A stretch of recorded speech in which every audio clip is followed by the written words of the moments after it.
Hey everybody, welcome to my channel. So, what have I got going today? Well, I've got a little home repair project here, plumbing related. In particular, I've got a problem with water pressure here in the house. The symptom that I'm noticing is that the water pressure on the second floor especially, it starts to drop off and it gets very, very low before the well pump turns back on and then pressure starts to build back up again. So if the tank is full because it just shut off, then you've got good water pressure. But what's happening is, again, as you're drawing down the tank, it's not turning the pump on when it should. So we've got some kind of a problem. The most likely suspect in my particular case here is my pressure switch. That's this rusty looking device right here, which normally has a plastic cover on it that I've already removed. So let's talk a moment about safety. This is a very dangerous electrical device because this particular pump runs on 220 volts AC.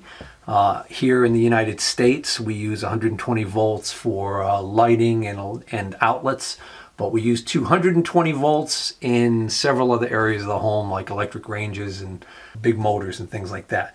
So anyways, the reason why 220 can be so sinister is because with 120 volt circuits, you have a hot leg and you have a neutral. And the hot leg tends to go through a single pole switch, like on its way to a light or an electrical outlet. You've got one side is the hot side and one side is the neutral. In this particular case, because it's 220 volts, both legs, both wires are hot. In other words, touching either one of those two wires can result in an electrical shock. So that's why on 220 volt circuits, the switches should be double pole switches. In other words, the switches should be made so that two wires come into the switch and two wires come out. Whereas on a regular light switch, only the hot lead comes into the switch and comes out of the other side of the switch. The neutrals are just tied together. The neutrals are typically the white wires and the hot leads are typically the black wires if they've been done correctly. If you had somebody who didn't know what they were doing, or you just had some kind of a bad electrician, or you had some do-it-yourselfer, a ham and egger, or whatever, you could have something else going on. If you look at this switch from the outside, this switch looks like a single pole switch. It looks like a regular light switch. But inside, it's a double pole switch, and two wires go in and two wires come out. I know that for a fact because I installed this switch. However, if you moved into a home, you don't know what's behind there. So unless you're going to take the cover off and check, you can't trust it. So my recommendation would be you go back to the main circuit breaker panel and you identify which double pole breaker, which is going to be the 220 volt breaker that feeds this switch. It should be clearly marked on the inside of the panel that it's for the well. And it shouldn't be feeding anything else. It should be dedicated. It should be a dedicated circuit for your well circuit. So you shut that switch off, and you can also keep this switch off for good measure, and then you still check for voltage. Just in case the breaker you shut off was mislabeled, or you read the chart wrong and switched off the breaker below it for the air conditioning and thought you switched off the well, or whatever reason. You don't want to get electrocuted. Now, enough said about that. How does the well system work? Well, you got a well deep down in the hole that's turned on and off by this pressure switch. The pressure switch senses how much pressure there is in the system, in the tank, and when the pressure drops to a set point, the switch contacts close and turn on the well pump. That point is called the cut-in point. Then the well turns on, the well pump runs and pumps water into the tank, which increases the pressure in the tank. And when the pressure reaches a certain set point, the switch opens and shuts off the pump. And that is called the cut out point. So you've got a cut in and a cut out. These pressure switches, when you buy them, they come preset from the factory with certain standards. More common ones, like this particular one I have here, would be a 30-50. Cuts in at 30 psi, cuts out at 50 psi. They also have a 40-60. Cuts in at 40 psi, cuts out at 60 psi. keep that in mind, you can adjust these switches. Usually on the inside of the cover, or if you look up the part number of the switch, you can find out the instructions on how to adjust the switch. Not all switches are identical, but most of them have a large spring in the center, like this one right here. And adjusting this nut on the top will actually shorten or lengthen this spring, which changes the amount of force that the spring is pushing on this plate right here. The other side of this plate underneath, it has the diaphragm that the water coming up this little pipe underneath here is pushing against. So basically you've got a tug of war, or it's more of like a pushing against each other type of deal. And whoever wins out decides who's going to close the switch. Well, eventually this pressure on this side builds up to the point where it overcomes the pressure that's being exerted by this spring and allows the switch to close. So this sets your cut-in point. There's a second adjustment on these. In this particular case, for some reason, there's 3, but they don't even tell you what the third one does. The other adjustment on this switch is a range adjustment. Remember I said that it cuts in at 30 and it cuts out at 50? Well, 30 to 50 is 20 psi. So it's a range of 20 psi. You can actually change that range by adjusting this other adjustment, but the manufacturer doesn't recommend that you should do that. They basically say there's no reason to do that. As a matter of fact, in reality, you might not even want to change this. If everything's operating correctly, this should work out just fine. In my particular case, I was never particularly happy with the water pressure on the second floor here. So I'm actually going to end up changing the switch out today because I already determined in my case that the switch is bad. I'm going to change the switch out to a new switch. I ordered a 4060. Also, this switch came from Home Depot when we were building the house. And I don't remember what brand it is, but I would have preferred a Square D, which is what I bought, a new replacement Square D brand switch. I think these are more dependable. I think a lot of plumbers will tell you that this is a more dependable switch, a more dependable brand. But we went with this just because that's what they had. And truth be told, this switch has lasted quite a few years and it's been perfectly fine. And if you look at it, it's rusty as hell. So you probably wonder, well, what's going on with that? Well, what's going on with that is that we had a really high humidity issue here in the basement. And before we put a dehumidifier in the summertime, these pipes would sweat profusely. And I believe that that's where a lot of this corrosion came from. So that might be what led to the failure of this switch. And that's, right now, I'm going on the assumption, because there's one more test I have to do, and this is an important test. Inside this tank, this well tank, there's 2 sections to the tank. There's a bladder in there that has air in it. So think of it as like a big balloon full of air. And that balloon is pressurized with a certain amount of air pressure. And then what happens is, as the water comes in from the well and is pumped in, it compresses that bladder and compresses that air and raises that pressure.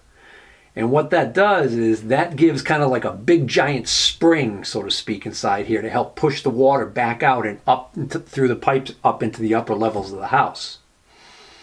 So if that bladder has gone bad, or allowed basically the air to leak out so that it's not doing its job anymore, or if for some reason the air pressure in that bladder has changed and it's not where it should be, that can also cause problems with when this switch opens and closes. So what we're going to do is we're going to drain the system down to 0 pressure. Because if we took a measurement right now, oh, by the way, there's what they call a Schrader valve. There's a little valve, looks like a tire valve on top of the tank where we're going to put the air pressure gauge to check the pressure, okay? Well, if we check that pressure right now, we're going to see the pressure in the system, which the system pressure right now is at 35 psi. So that means that this was running at some point, charged up the tank. We drew down to this point, by using water in the house for whatever, and it's sitting there at 35. So I've already shut off my main shutoff to the house. The reason why I did that is because when I drain down the system, I don't want to drain down the plumbing in the entire house, because that's just going to end up putting a lot more air into the system than I want. So then when I restart everything later, I'm going to get a lot of banging and water hammer and spitting and whatever. So I can minimize that some by shutting off this valve to the house. So I'm going to shut this off and keep this closed. Here's my low point drain. Okay, I'm going to hook a hose up to here, and I'm going to run it to the lowest point I can find to drain this off, so that I can drain off the maximum amount of water and get the pressure down to 0. When this gauge reads 0 and I don't get any more water out of here, I'll know that I've drained the system down completely. That's when I can make my test of the pressure in this air bladder. So let me tell you real quick about the test I already did the other day, which is what made me order a new switch. What I did was I came down here and I opened up the slop sink faucet over there. I came over here and I watched this pressure drop, and I watched the pressure gauge to see at what point the switch closed to turn the pump on. It didn't close and turn the pump on until this dropped to 24 psi. Now remember, this is supposed to be cutting in at 30, and didn't cut in until it got all the way down to 24. At 24 psi on the second floor of this house, the shower is just a dribble. So that's not going to cut it. Now you might say, well, why don't you just adjust this? Well, the thing is, this was working pretty much fine. You know, like I said, it was never fantastic. Even 30 psi was a little low for this system in this particular house. But interestingly enough, all of a sudden, this problem developed where it seemed like now it has to go down to 24. So that's not an adjustment. That's not just falling out of adjustment. That's some sort of a failure. It's either going to be the switch or it's going to be a problem with my diaphragm. So I'm going to drain the system down to 0, and we're going to test that pressure in that diaphragm. And then we're going to reset the pressure in the diaphragm by adding air, because even if it's correct right now, since it's set for a 30-50 system, the air pressure in this diaphragm right now should be about 28. But I'm going to put a new switch in that's going to be a 40-60. So I'm going to want to boost the pressure in this diaphragm to about 38. So let's drain this off and see what happens. That time it was even worse. I watched the gauge, and it dropped down to 20 psi. And then the switch closed for the pump, and then it immediately dropped to 0. So that's even worse than my test the other day. So now, got no more pressure in the system. Now I need to check that air pressure in that tank. All right, so I removed the plastic cap that was on top here that covers the air valve. And there was a piece of paper on there, and it was a label basically telling you that if you remove that cap, you can avoid your warranty if this was a new installation. And also, it basically said that the pre-charge on this tank should be set to what the label on the side of the tank says. Well, there's a label right down here that you can't see, and that says that this tank is set to 38 psi, which tells me that this tank was designed for a switch with a cut-in of 40. Remember what I said, my switch had a cut-in of 30. So in order for me to be properly using this switch on this tank, the pre-charge in this tank should have been reduced down to 30 psi, actually 28 psi.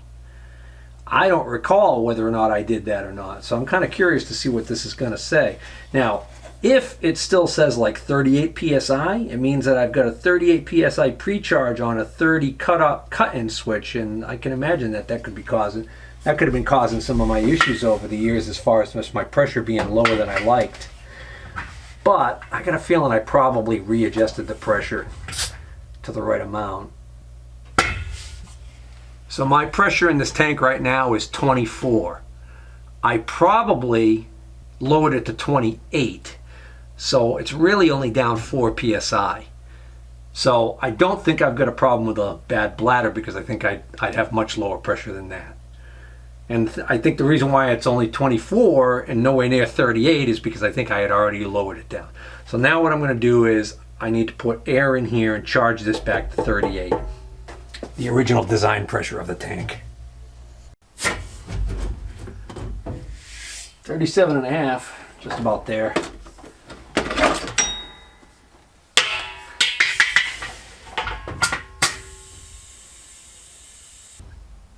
We got 38 on the dot. I built a hanging shelf unit that occupies the dead space above this tank so that I don't have any wasted storage space here in the basement. The drawback to that, of course, is working on the tank, but that's pretty rare that I have to do that. And all I had to do was take out a couple of the screws for the bottom shelf unit so I could raise the shelf up and get in there and get better clearance to get my tester on. I actually had enough room to put the air in the tank. This shape of this thing here kind of sticks up, so in order to use my digital gauge. Alright, so I just set my pressure to 38 psi, right where I want it to be. So now I'm just going to reinstall that plastic cap, and now I'm going to change out the switch. And I've got to undo all the wires. So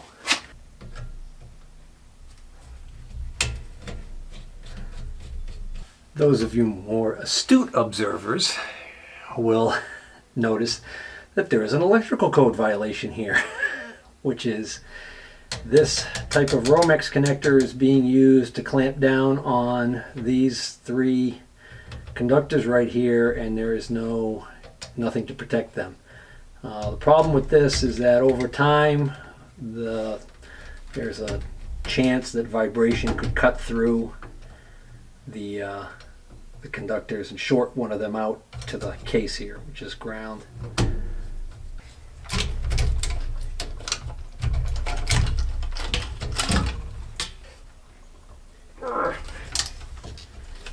There is a nut.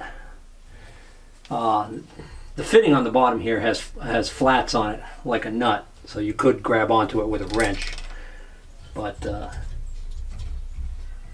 was able to just unscrew it this way, and since this is a junk switch anyways. Oh, look at that. So that's just the fact that this water level right here, at where the point where my finger is higher than the where the hose has to go up and dump into that sink over there. I'm going to shut this drain so that I don't have water coming back down this hose into the system. Probably going to still lose a little bit of water there.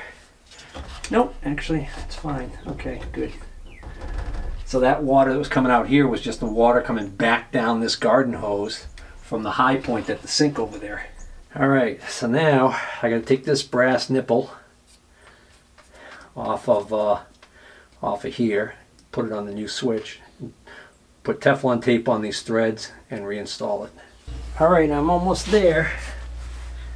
I still don't have the correct type of connector over here, so I wrap this with electrical tape. Don't tell anybody. So there's 2 sets of contacts, because remember we've got both sides of the 220 volt line have to go through L1 and L2. So this is one contact pair on this side, and this is the other contact pair on this side. So you have to have the line come into these 2 middle screws, or the load, and then the line or the in the opposite over here. In other words, the current path is going to be through, these are the 2 feed wires right here that I don't have connected yet. These are just the power coming in. Black wire is going to come to here, and the switch is closed. It's going to go through this contact and back out this terminal to the black load wire to the pump. Red wire, power coming in, going to go to here. It's going to go through this contact, which is closed, out this red wire to the pump. Conversely, I could have the 2 supply wires on the 2 center pins and the pump or the load wires on the 2 outer pins. It wouldn't make a difference. I don't even know if it bothers telling you in the instructions. We'll take a look in a moment. Right now I'm going to finish wiring this up and fire this up.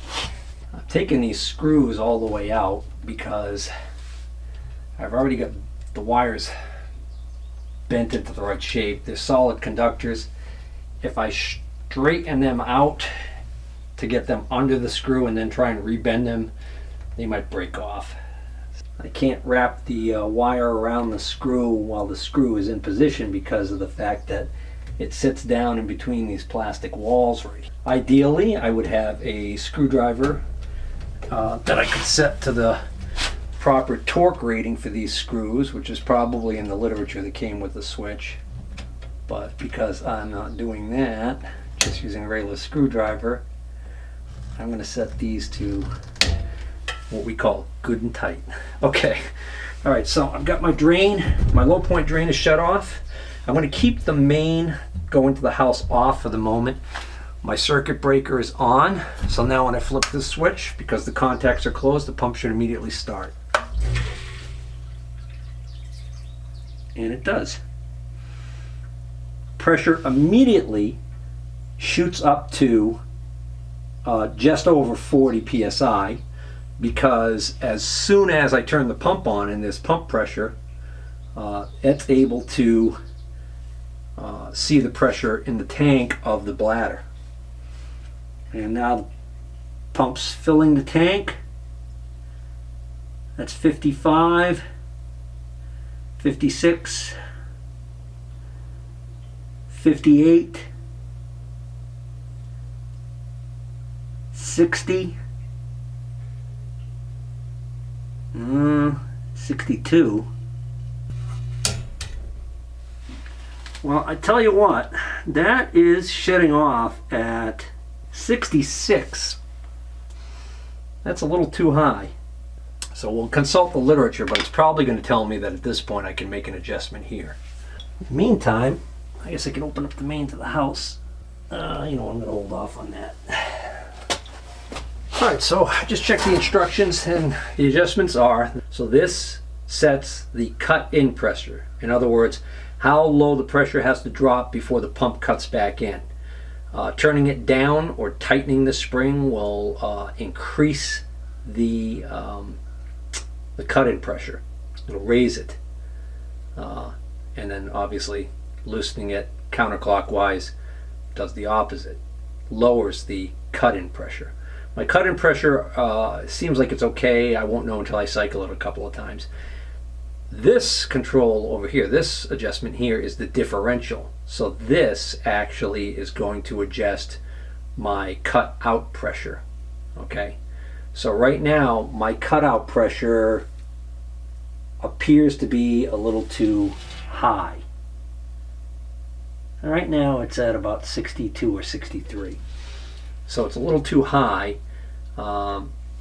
So that needs to be turned clockwise for a higher cutout pressure or counterclockwise for a lower cutout pressure. I want to lower my cutout pressure, so I'm going to turn it counterclockwise. Give it about 3/4 of a turn and see. All right, now I just have to run the water and draw down the tank all the way down and verify my cut in and cut out pressures again.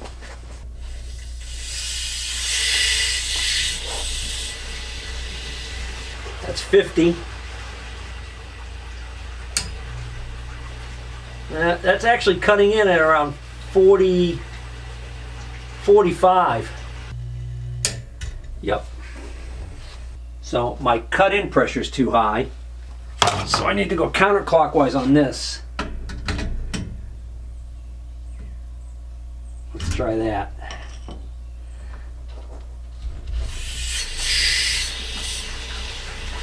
$50, 48, 46, 44, 42. That's about 41. That's actually not bad. I'm wishing I hadn't touched this differential, because I got a feeling now if I hadn't touched the differential it might cut in. It might cut out at 61. Now because I moved that differential, let's see what it does. 60. 61. Not bad. So I'm going to tweak this range just a little more. By half a turn.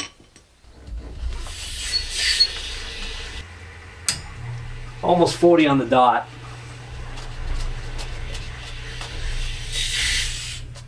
$60. Perfect.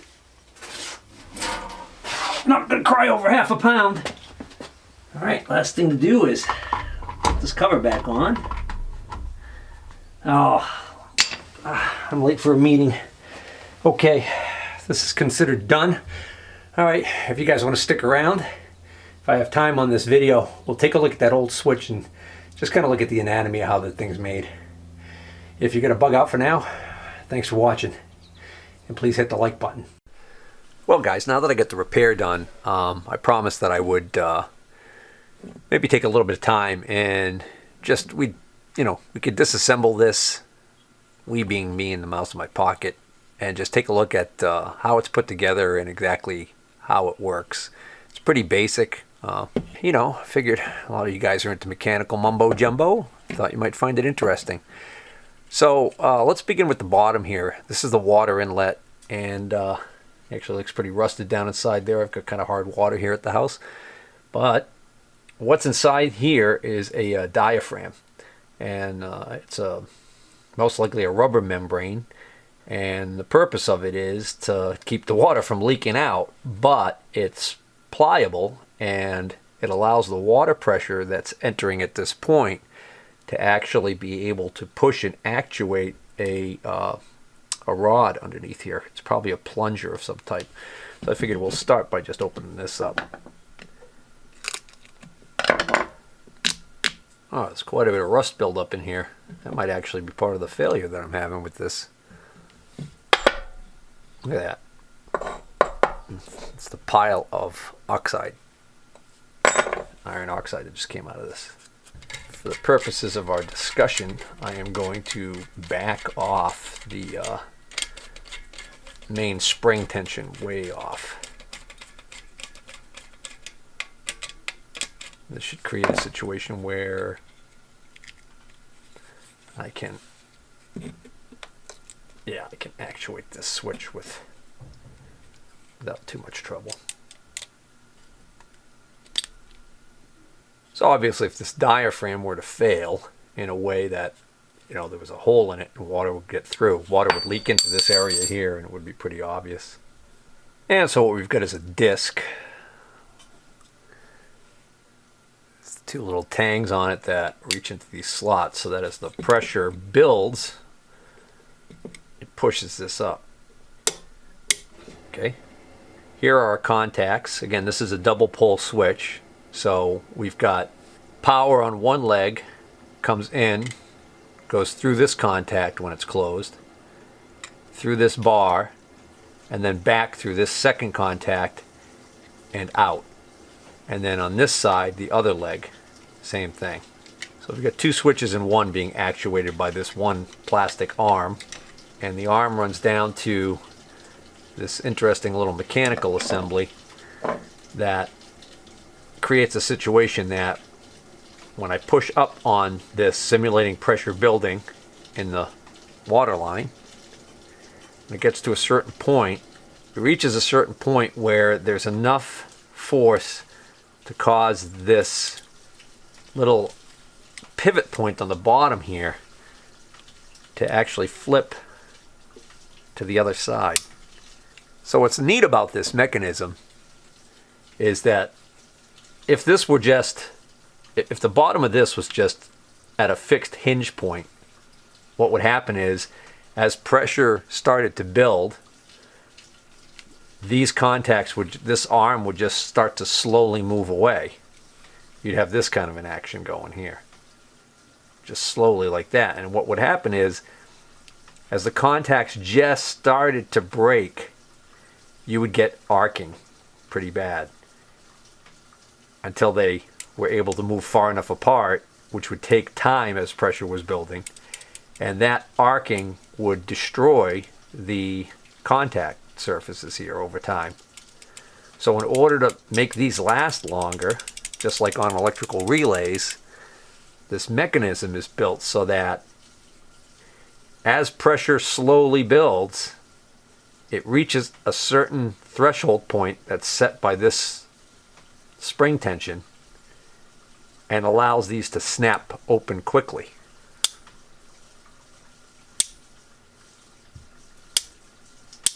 So you can see when I'm pushing this bar right here, you can see it's slow, it's moving the whole time. And yet, even though that's moving constantly, these aren't moving at all until we reach that threshold.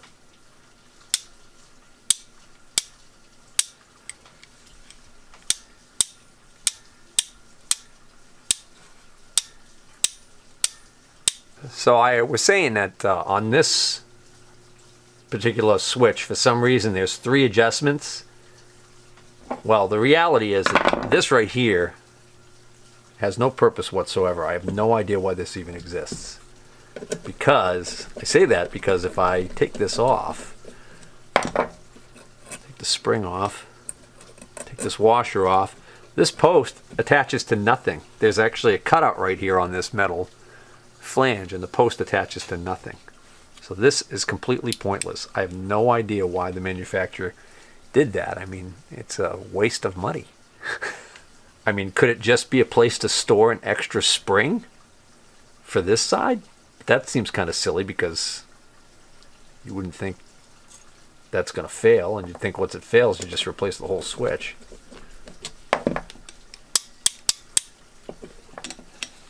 So you might be wondering, well, what does this spring do? Well, what this spring is doing is this spring is actually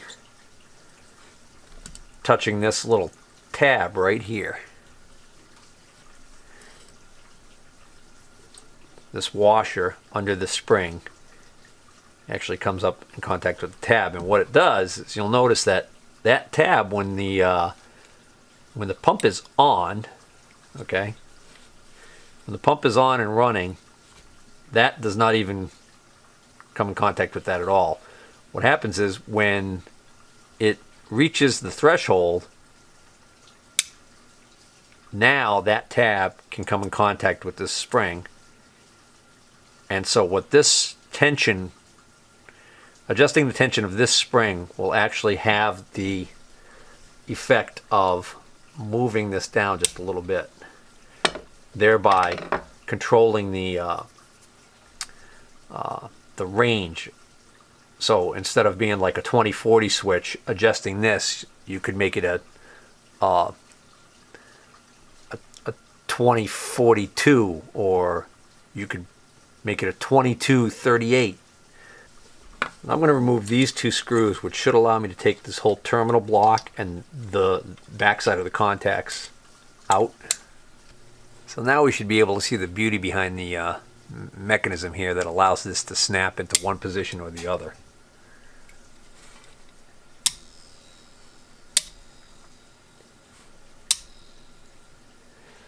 So that's the switch closed position. So with the switch closed, the pump would be running. Pressure would build on the underside here, push this disc up, which would have the effect of pushing this metal part right here up.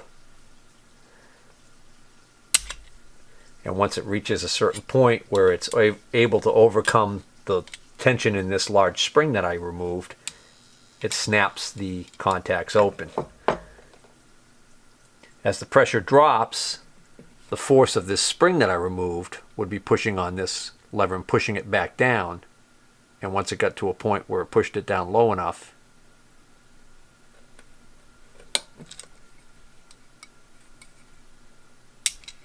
contacts would snap closed. Doesn't seem to really want to work correctly with the mechanism completely removed, but with this part completely removed, because of the fact that why isn't that moving? Oh, I see. When this is installed, when this black plastic piece is installed, this part right here actually limits the amount, how far this can rock back. See, that's way too far. So if this plastic piece were on here, this would sit about here, and then when that switch would be pushing down on it, it would snap closed. So the way that it does that snapping action is there's a spring underneath here. And it's a pretty strong spring. And that spring, it's anchored to the bottom of this pivoting part right here that this is mounted on. But the other end of the spring is actually anchored to this plate that moves up and down.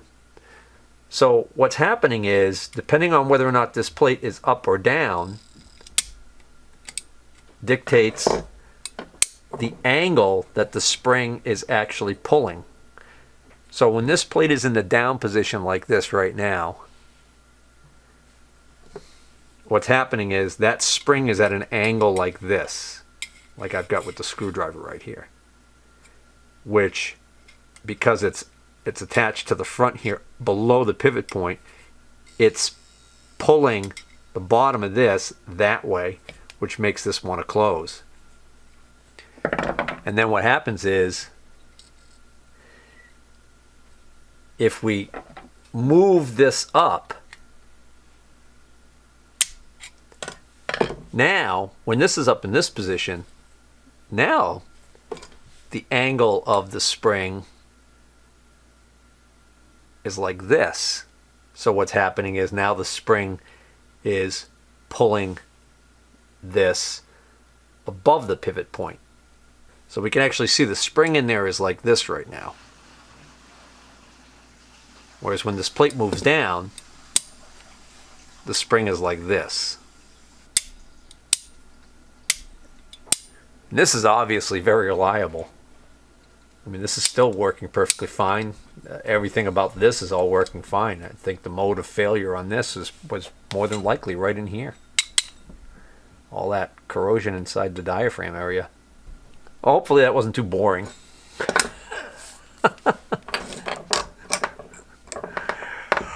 All right, thanks for watching, guys. Take care.